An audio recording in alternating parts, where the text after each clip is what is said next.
আসসালামু আলাইকুম। আওয়ামী লীগের প্রত্যেকটা নেতাকর্মী বিশ্বাস করেন শেখ হাসিনা বাংলাদেশে আসবেন। ইভেন তারা যেটা দেখতে চান চোখের সামনে যে শেখ হাসিনা হঠাৎ করে বাংলাদেশে ঢুকছেন,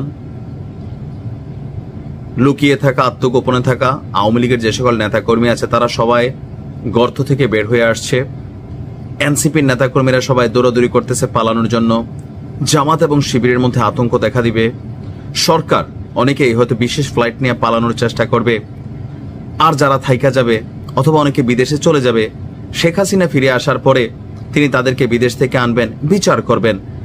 আওয়ামী লীগের প্রত্যেকটা নেতাকর্মীর মন্তরের ধারণা কিন্তু এরকম। আবার শেখ হাসিনার সাম্প্রতিক সময়ে যে বক্তব্যগুলো দেন সেখানে তিনি কিন্তু কঠিন বিচারের বক্তব্য দেন, যদিও এগুলো গণমাধ্যমে এখন প্রচার করা হচ্ছে না আইনের কারণে। তো সকল কিছু মিলিয়ে শেখ হাসিনা আসবে, বাংলাদেশ হাসবে, এটা আওয়ামী লীগের নেতাকর্মীদের প্রত্যেকটা মিছিলের একটা কমন ওয়ার্ড। কিন্তু আসলে কি বিষয়টা এতটা সোজা না।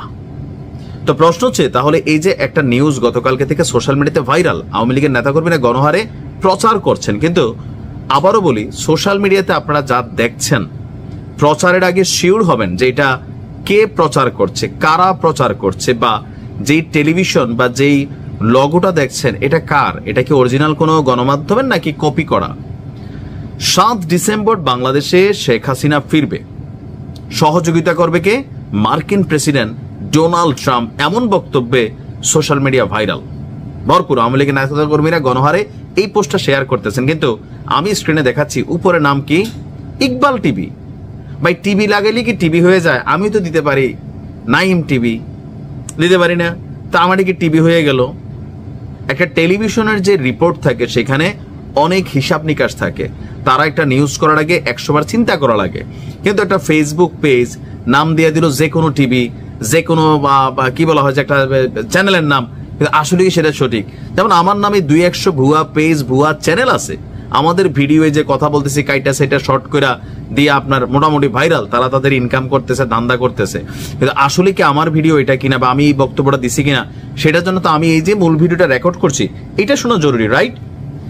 তো মানুষের সামনে যখন হতাশা থাকে তখন আশার কথাটা যেই বলে তারাই কিন্তু সাপোর্ট করে বসে, কে উপরে বলছে এটা জরুরি না।